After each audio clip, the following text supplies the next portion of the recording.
900.000 euroko kalteak Hendaian, hau da aurtengo denborale guziek sortu duten makurra. Donibane Luitzunen Erromardi hondartza bazterrean ere ez da giro egun hauetan. Giro itxa Getarin ere, duela zenbait egun uainen kolpea buru egin zieten etxolek, amore eman baitute aldi honetan.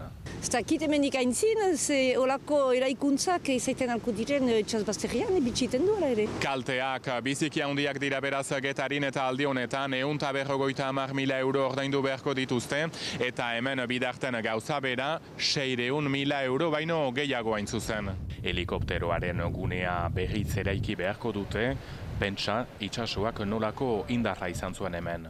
C'est la 9e tempête de l'année là qui arrive. Aurten 9. aldia da itsasoaren haserrea jasaiten dutela, baina orain arte ez zuten sekulan horrelakorik ikusi. Aurten berezia da, ala ere, bitxiten du. Orain lanik ez da falta, Lapurdi bezalako lurralde turistikoan dendena konpondu behar baita lehen bailean.